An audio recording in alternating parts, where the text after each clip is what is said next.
नमस्कार, जय हिंद दोस्तों। आप सभी का स्वागत है all in one education centre में। दोस्तों, जैसा कि आप सभी जान रहे हैं कि डीएलएड प्रत्यावेदन मुद्दे को लेकर यह channel all in one education centre काफ़ी समय से आपके साथ जुड़ा हुआ है। जब कोई आपका साथ नहीं दे रहा था, आपके कॉलेज, आपके डाइट या किसी अन्य संगठन के द्वारा भी आपको सहयोग नहीं मिल रहा था या कहीं से उम्मीद ही नहीं मिल रही थी कि फोर्थ चांस आपको मिल भी सकता है, क्योंकि पीएनपी सचिव और एससीईआरटी के द्वारा यही कहा जा रहा था कि कोर्ट केस अनुभव में चल रहा है, जिसकी वजह से आपका कोई भी मदद नहीं कर सकते। जो कोर्ट का आर्डर आएगा वही माना जाएगा।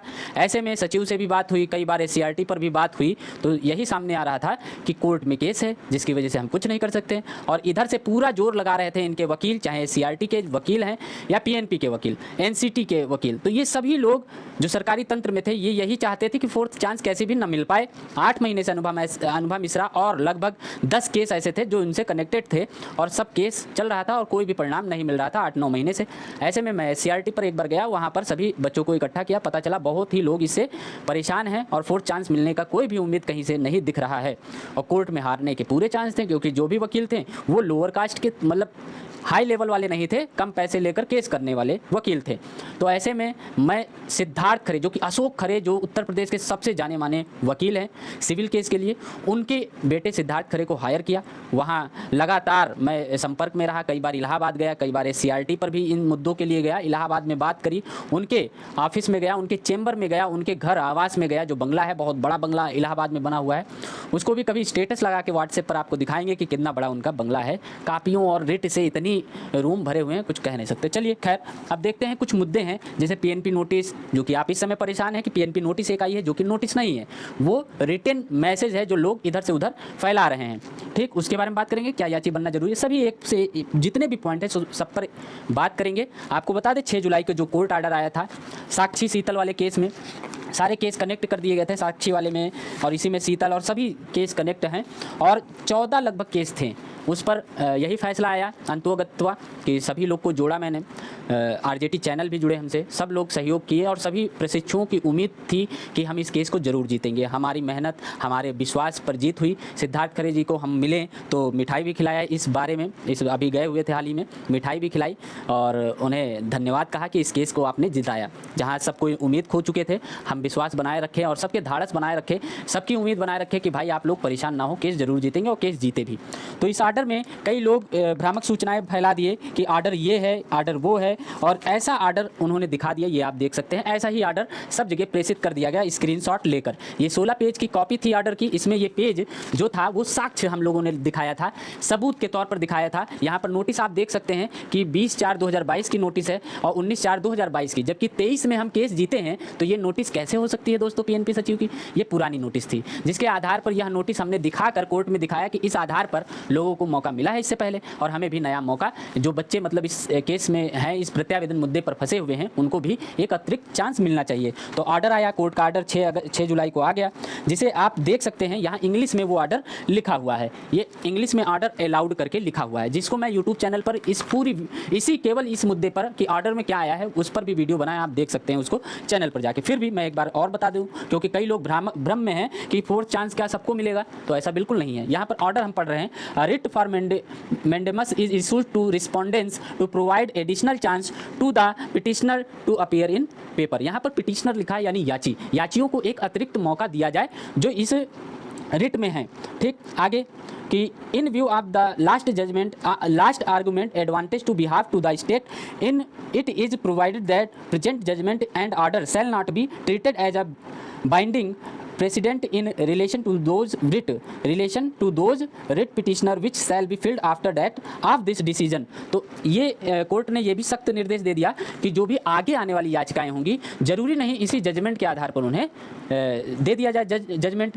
ठीक, कोई भी कार्रवाई कर दी जाए, उस पर पूरी जो रिट होगी उसको पढ़ा जाएगा, उसको समझा जाएगा। अगर ऐसा सेम टू सेम मिलेगा तो उन्हें भी अलाउ कर दिया जाएगा, उनका केस भी अलाउ कर दिया जाएगा। ऐसे में 2-3 केस अब हाल ही में हुए थे, वो भी अलाउ कर दिए गए हैं इसी केस की वजह से। इतने बड़े वकील को किया, कौनतेज सिंह को किया, सिद्धार्थ खरे सर, बहुत बड़े ये दोनों वकील हैं। दोनों लोगों ने मिलकर पूरी मेरी मदद की, पूरी तरह से वो साथ में लगे रहें और इस केस को जिताने में बहुत ही उनका सहयोग रहा है। तो ऐसे में हम बता दिए हैं कि सबको मौका नहीं मिलेगा, यही जजमेंट है। अब बात करते हैं कुछ मूल बिंदुओं पर। पीएनपी नोटिस जो कि कई लोग फैला रहे हैं कि अभी पीएनपी नोटिस बैठक की है, पीएनपी में बैठक हुई है, वहाँ पर यही कहा जा रहा है कि जो पहले केस में याचित है, जो कि शीतल साक्षी वाले केस में, यानी 6 जुलाई तक जो भी ऑर्डर आया है जिन केस के लिए, उन्हीं को मतलब उन्हीं को परीक्षा में बैठने का मौका मिलेगा। नया केस जो हो रहा है उसमें जो अगर अलाउ हो रहा है केस, उसमें नहीं मौका मिलेगा। ऐसा कई लोग भ्रामक सूचनाएं फैला रहे हैं। पीएनपी द्वारा कोई भी ऑफिशियल नोटिस नहीं आई है। और दोस्तों ऐसा वास्तव में तब हो सकता है जब पीएनपी नोटिस ऑफिशियल नोटिस निकाले, और नोटिस किस चीज़ की, परीक्षा डेट की। परीक्षा हो जाने के बाद कोई भी याची नहीं बन पाएगा और कोई भी चौथा चांस नहीं पा पाएगा।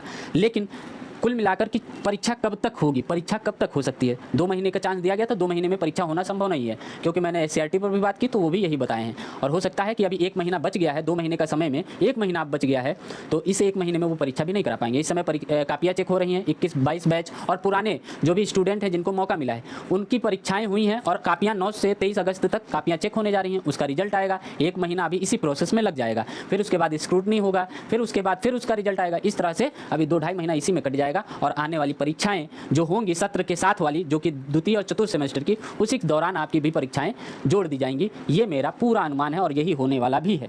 देखिए, शिक्षक भर्ती आ सकती है कि नहीं, इस पर अभी बाद में बात करेंगे, ये आपका मुद्दा नहीं है। 21 बैच व रिजल्ट कब तक आएगी ये भी बता दिया। प्रत्यावेदन कब तक जमा होगा, एससीईआरटी लखनऊ में ही प्रत्यावेदन जमा करें, इधर उधर ना जमा करें। प्रत्यावेदन अभी जमा हो रहा है, कब बंद कर दिया जाए ये किसी को नहीं पता है, कब उनका मूड सनक जाए बंद कर देंगे। इसलिए प्रत्यावेदन बहुत जरूरी है। प्रत्यावेदन होता क्या है, कई लोग जानते ही नहीं है। प्रत्यावेदन आखिर है क्या, ये क्या चीज़ है? तो प्रत्यावेदन एक प्रकार का एप्लीकेशन है जिसमें आप लिखते हैं अपना नाम, पिता का नाम, विषय लिखते हैं कि हम इस विषय में इस सेमेस्टर में 3 बार बैक लगी है, हमें चौथा चांस, एक अतिरिक्त चांस मिलना चाहिए, इसके लिए एक एप्लीकेशन लिखते हैं, वही प्रत्यावेदन आपका हो जाता है। ठीक है, ये आप अपने रिजल्ट आप अपने आधार के साथ जमा करेंगे, एक वहीं पर फाइल जमा हो जाएगी, एक पर आपकी एप्लीकेशन पर मोहर लग के, मोहर डेट के साथ लग के आपको दे दिया जाएगा। अगर यही प्रत्यावेदन आपके पास है तभी आप केस में याची भी बन सकते हैं, नहीं तो नहीं बन सकते। प्रत्यावेदन किसी का नहीं जमा है वो भी मुझसे बात कर सकता है, मैसेज कर सकता है। ये मेरा नंबर है 7755889930। इस पर व्हाट्सएप करें, कॉल करें, ये मैं ही आपका रिप्लाई दूंगा, मैं ही आपके कॉल का रिप्लाई दूंगा, मैसेज पर भी रिप्लाई करूंगा। ठीक है, आगे बात करता हूँ, याची कब तक बन सकते हैं। दोस्तों याची बनना बहुत जरूरी है, कई लोगों की बात में ना है। इस समय सभी याची बनाने के लिए आतुर हो गए होंगे, कई लोग आपको मिल रहे होंगे, कई लोग आपको लालच भी दे रहे होंगे, ला मुझे 1000, 1500, 2000, 3000 मेरे देखा देखी। हालांकि मैं खुलेआम बोला हूँ, अभी भी पुरानी वीडियो देख सकते हैं, सिद्धार्थ खरे जी से जो बात हुई वो पूरी बात वहाँ पर बताई है। चोरी छुपे वाला कोई काम नहीं, ग्रुप पर सार्वजनिक मैसेज किया जाता है, पहले ग्रुप में आपको जोड़ा जाता है। ये नहीं कि आपसे अकेले बात कर लिए, कुछ भी बता दिए वो आप मान जाओ। ग्रुप में सार्वजनिक बात मैं करता हूँ, सारी बातें रखता हूँ। ठीक है, फिर आगे की बात, यहाँ पर केस जीतने के बाद आप क्या करना है। कई लोग केस किए हैं, केस आप जानते ही नहीं होंगे कि आप केस अगर किए हैं, पैसा दिए हैं, तो उसमें आपका नाम है कि नहीं।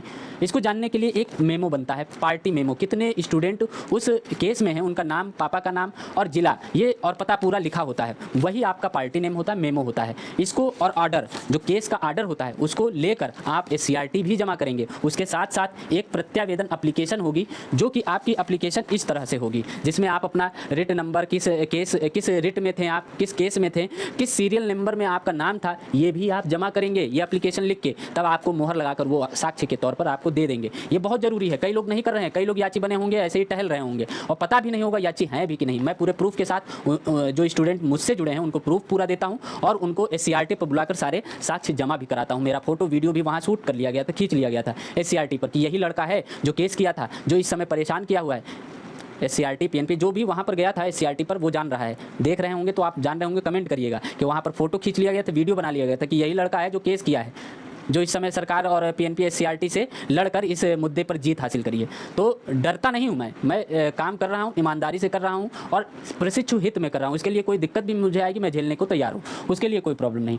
अब याची क्या होता है, किसी केस में जुड़ना, वही याची होता है। अब आपको अगर इस केस में जुड़ना होगा, अभी कुछ दिन का ही समय है, मैं 2-4 दिन में पूरी प्रोसेस करके चौथा केस भी करने वाला हूँ, तो आप जुड़ सकते हैं। इस नंबर पर अपना नाम, बैच, जिला लिख कर जरूर भेजिए, ग्रुप में ऐड करेंगे। केस में अगर याची बन रहे हैं तो जरूर बन जाइए दोस्तों, क्योंकि आप किसी विषय स्क्रूटनी के लिए आप, मैंने कई लोग का सुना है कि पैसा इधर दिए मर गया पैसा, 7,000, 8,000, 5,000, लेकिन आप एक विषय को बचाने के लिए इतना कुछ करते हैं, डीएलएड पूरा बचाने के लिए जिसमें लाखों रुपए लगे हैं, आपके 2 से 3 से 4 से 5 साल तक लग गए हैं, उसको बचाने के लिए आप 2-3 हज़ार रुपये नहीं खर्च कर पा रहे हैं। कर लीजिए, अभी मौका है। ऐसा समय आएगा जब आप पछताने के अलावा कुछ भी नहीं बचेगा, तब आप कुछ नहीं कर पाएंगे। इसलिए अभी कुछ दिन का ही समय बचा है, ज़्यादा भी नहीं समय बचा है। पीएनपी अगर नोटिस परीक्षा की निकाल दी तो आप याची भी नहीं बन पाएंगे। इस वजह से अगर आप बनना चाहते हैं तो अभी बन जाइए। कई जगह यही बताया जा रहा है, सबको मौका मिलेगा। कोर्ट का आदेश सब सबके लिए एक जैसा होगा, लेकिन ऐसा मैं पहले से ही कह रहा था, अब भी कह रहा हूँ।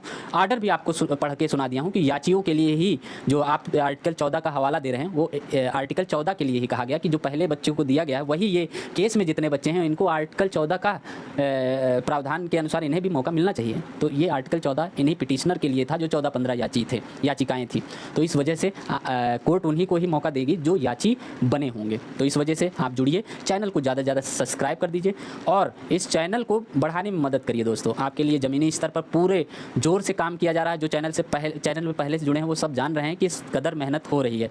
बीपीएससी एग्जाम लगा हुआ है, उसमें पढ़ाई ना करके हम आप सबके प्रश्नों के उत्तर हमेशा देते आ रहे हैं, चाहे व्हाट्सएप पर कमेंट करना हो या कहीं भी अदर प्लेटफॉर्म पर, सब जगह आपको हम जवाब ज़रूर देते हैं। तो इस वीडियो को शेयर कर दीजिए, ज़रूर 3-4 दिन के अंदर हमसे जुड़ जाइए और फिर आपके भविष्य सुखमय हो, इसी के लिए हम पूरी प्रार्थना करते हैं। हमेशा आपके साथ हैं, हमेशा साथ रहेंगे। इस वीडियो में इतना ही। जय हिंद, जय भारत।